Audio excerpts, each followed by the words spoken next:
Olá, aqui quem fala é o professor Kaique e na aula de hoje nós falaremos sobre dois assuntos. Começaremos a primeira parte falando sobre logaritmos e aí essa parte ela vai ficar apenas condicionada às questões sobre esse assunto, questões essas que estão naquela lista que foi enviada há alguns dias atrás.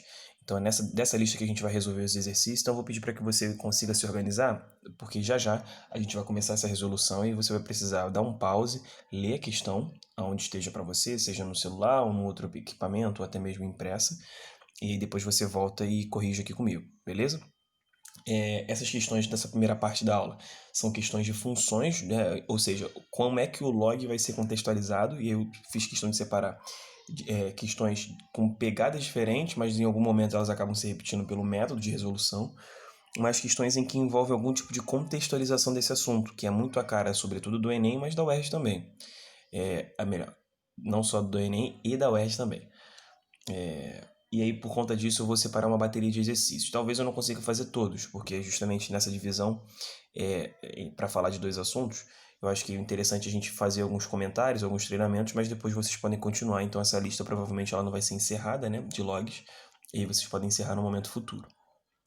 Segunda parte, a gente vai falar um pouquinho sobre análise combinatória, e pelo menos dar um iniciozinho, começar já a dar uma pincelada em algumas coisas, e se tratando de um assunto que também é importante, mas ele tem uma importância diferente se comparado, por exemplo, com o log. E aí a gente pode fazer uma análise tanto numa comparação, tanto se esse assunto é importante para o Enem e para o ERJ, mas quando for falar de combinatória em si, né, no início da segunda parte, ou seja, na primeira metade, no final da primeira metade para o início da segunda, eu volto a falar sobre a importância da análise combinatória nas provas.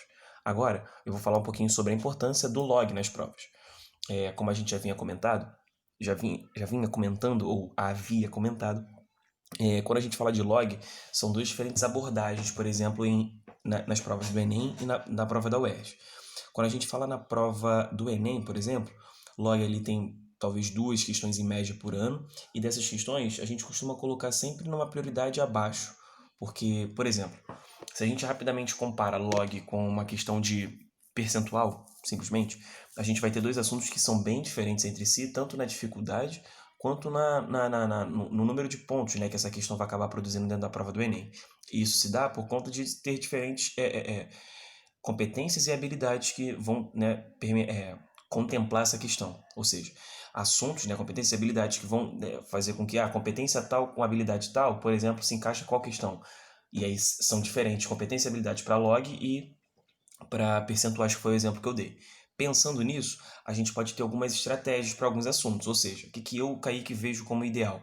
Você procurar ler as 45 questões, por exemplo, da sua prova, né, do Enem.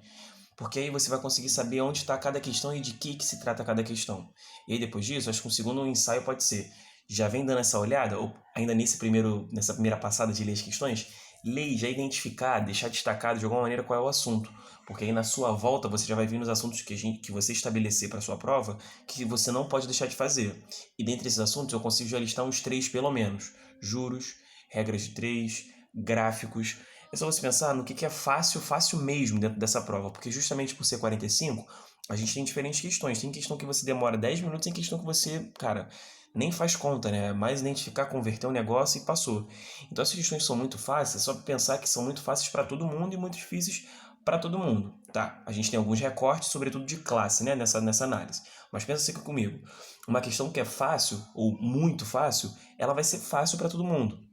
Ou seja, uma questão que é ali de conversão que não tem conta, ou a de juros, em que, pô, de juros não, de percentual que eu dei o exemplo, que, pô, vai ser até difícil, um pouquinho mais difícil, mas o percentual geralmente não dá tanto trabalho, a maioria das pessoas sabe fazer percentual, então são assuntos em que a maioria do Brasil vai acertar. E são nessas questões que tem mais pontos. E se tem mais pontos, a gente tem que fazer essas questões mais do que fazer, tem que acertar essas questões.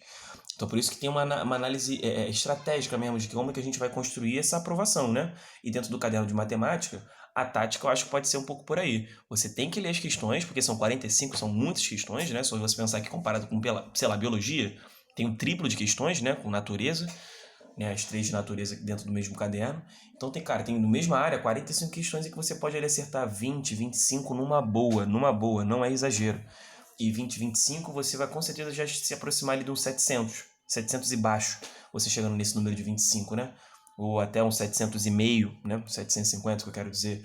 Enfim, só quero dizer que dentro do caderno de matemática, às vezes o próprio caderno de matemática já vale muito mais pontos, né, do que os outros. Ou melhor, muito mais pontos não, vale mais do que 1.000, é isso que eu quero dizer.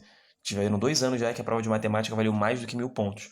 Então tem todas essas nuances dentro dessa avaliação que é a teoria da resposta ao item, né, o TRI, que faz com que a análise para cada assunto seja de fato uma análise de prioridade mesmo, assim, o que a gente na hora da prova vai fazer ou não, que é diferente de saber ou não o assunto. Saber ou não o assunto é um papo futuro, que a gente vai falar dentro da questão como fazer. Mas eu só quero que você se ligue que, assim, a gente vai falar de todos os assuntos que caem, mas nem todos os assuntos que caem a gente tem que a gente tem que dar um super gás. Tem coisa que vai aparecer que a gente vai falar assim, se sobrar tempo eu volto, que é que eu acho que você tem que fazer com log na hora da prova. Para resumir, log na hora da prova, localiza, escreve log e passa, próxima. Vem fazendo tudo que for fácil, ou seja, vem fazendo média, moda e mediana, regra de 3, gráfico, ou seja, tudo que for fácil mesmo. E aí fácil para você também, né? Não é que eu tô querendo dizer que log não é para acertar, pelo contrário, assim. Mano, é pra acertar tudo, sim, se puder, mas como a gente já sabe que o tempo é uma coisa também que pega, então a gente vai precisar ter essa análise mais fria, tudo bem? Então é isso. Depois dessa introdução aí falar bastante, mas acho que é importante, primeiro deixar aberto a possibilidade de vocês querendo trocar uma ideia comigo sobre prova, né, sobre essas estratégias e tudo mais, e segundo que eu já vou começar.